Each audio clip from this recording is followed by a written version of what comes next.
श्री अष्टावक्र गीता अध्याय 15.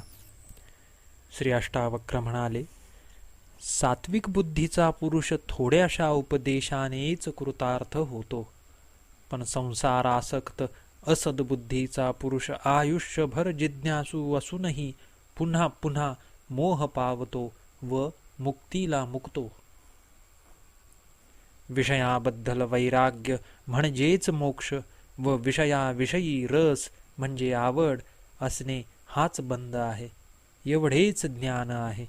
जसे वाटेल तसे तू कर. तत्वबोध वाद विवाद कुशल पंडितालाही मूक व जड व आळशी वाटण्या इतका कर्मापासून परावृत्त करतो व सहजावस्थेत ठेवतो. त्यामुळे भोगाभिलाषी लोकांनी ह्या मार्गाचा त्याग केला आहे.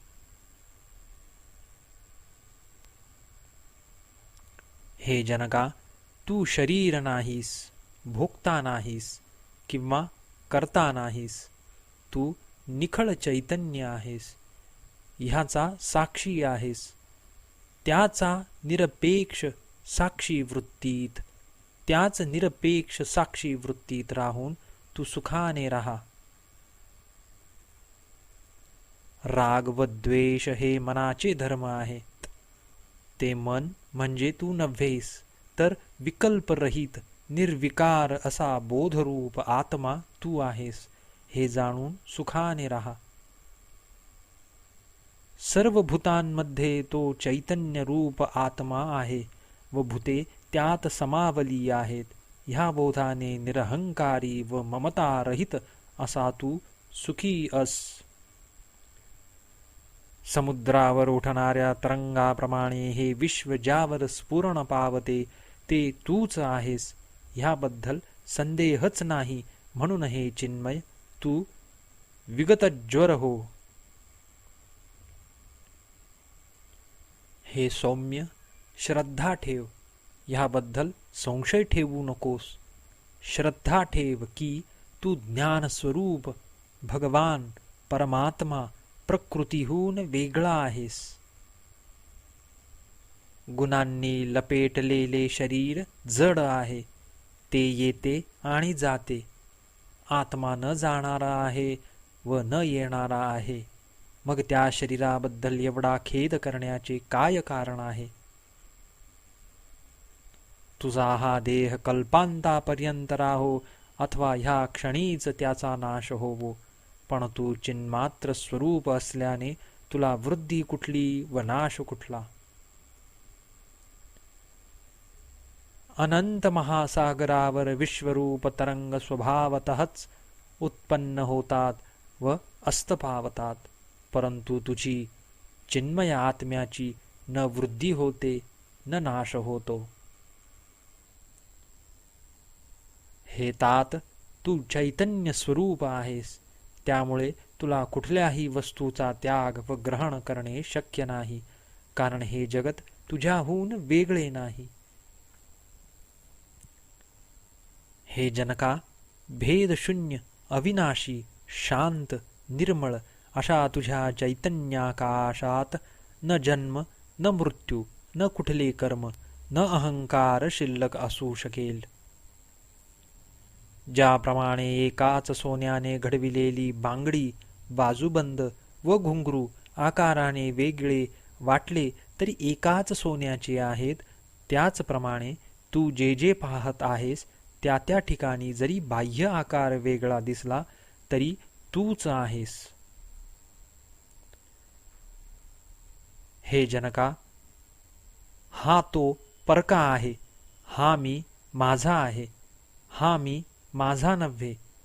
ह्या भेदबुद्धीचा त्याग करून मी सर्वरूप आत्माच आहे ह्या निश्चित बोधाने व कामनारहित होऊन सुखी हो. हे शिष्या, तुझ्याच अज्ञानामुळे हे जग भासते व तुझ्याच आत्मज्ञानाने त्याचा नाश होतो. ज्ञानाचा उदय झाल्यावर तूच एकटा एकच उरतोस. परमार्थतः संसारी व असंसारी हे भेद तुला नाहीत. हे जगत भ्रांतीमुळेच दिसत आहे, त्याचे स्वतःचे त्याशिवाय अस्तित्व नाही, असा बोध ज्याच्या अनुभूतीत आला तो वासनारहित होऊन स्फूर्ती मात्र उरून शांतीला प्राप्त होतो. हे जनका, ह्या संसाररूपी महासागरात सदा एकटा एक तूच असंग व साक्षी रूपाने होतास व राहशील. आता तुला न कुठला बंध आहे न कुठला मोक्ष आहे. तू आता कृत्य धन्य झाला आहेस.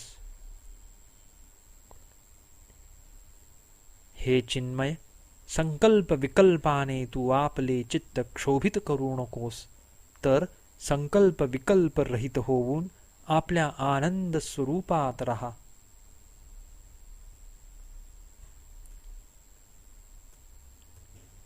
ध्यान करणे ही मनाची क्रिया आहे, म्हणून ध्यानाचा हृदयात काहीही प्रतिमा ठेवण्याची क्रिया हेही ध्यान असल्याने त्याचाही त्याग कर. आत्मा स्वयमेव मुक्तच असल्याने तू विचार करून काय साधणार आहेस?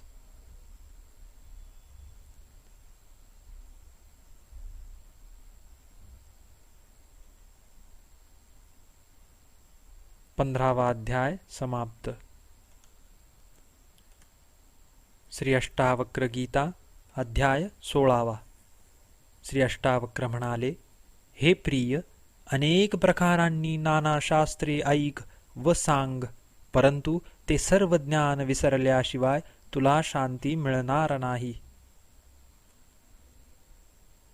हे ज्ञानवान, वाटले तर तू भोग, समाधीत राहा किंवा कर्म करीत राहा, पण आत्मज्ञानाच्या प्रभावाने ज्यावेळी तू सर्व आशांपासून दूर राहशील, तेव्हाच तुझे चित्त स्वस्थ होऊन तू सुखावशील. हे शिष्या, शरीराच्या निर्वाहाकरिता अतिसायास श्रम केल्याने सर्वजण दुःखी होतात, हे कोणी जाणत नाही. म्हणून महापुरुष सहज प्राप्त असेल त्याचा स्वीकार करून स्वस्थ राहतात. जो ज्ञानवान जीवनमुक्त पुरुष आहे, त्याला डोळ्याच्या पापण्या उघडणे मिटणेही खेदकारक वाटते. इतका जो प्रवृत्ती क्रियांबद्दल आळशातला आळशी आहे व सर्व व्यवहार संसार वृत्तीपासून निवृत्त झाला, त्यालाच सुखाची प्राप्ती होते, इतर कोणाला नाही नव्हे. हे काम केले, साधले, ते केले नाही, यशस्वी झाले नाही, ह्या मनाच्या वासना द्वंद्वातून जो मोकळा झाला, त्याला मग धर्म, अर्थ, काम व मोक्षाचीही इच्छातून सुटता येते. जो मुमुक्षू विषयांचा राग करून त्याग करतो तो विरक्त, व जो विषयांवर लोलूप झाला त्याला विषयासक्त म्हणतात. पण जो इच्छारहित होऊन विषयांचा त्याग व भोगाचा विचारच करीत नाही, तो जीवनमुक्त असतो. जोपर्यंत तृष्णा आहे तोपर्यंत संसार वृक्षाला हे घ्यावे ते टाकावे असे अंकुर सतत फुटतच राहतात. साक्षी वृत्तीने राहणाऱ्या जीवनमुक्ताला प्रारब्धवश जे काय होईल त्याचा व जे नष्ट होईल त्याचा हर्षखेद होत नाही.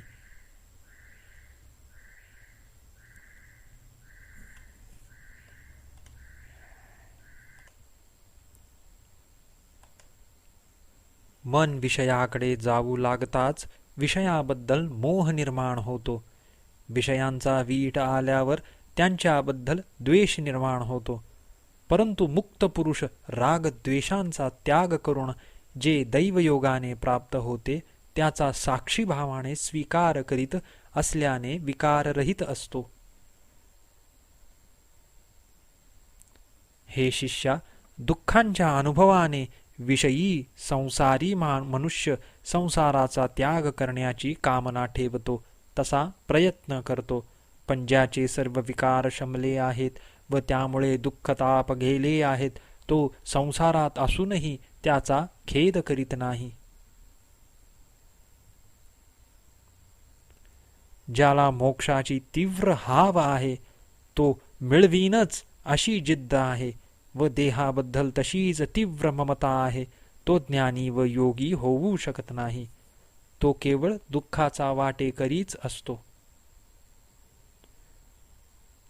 हे जनका, तुला महादेव उपदेश करो की विष्णू उपदेश करो अथवा ब्रह्मा उपदेश करो, जोपर्यंत तुझ्या मनाच्या सर्व क्रिया थांबून भूत व भविष्याचा विचार सुटून तू वर्तमान काळात निर्विचार साक्षी होऊन राहत नाहीस, तोपर्यंत तुला शांतता लाभणार नाही.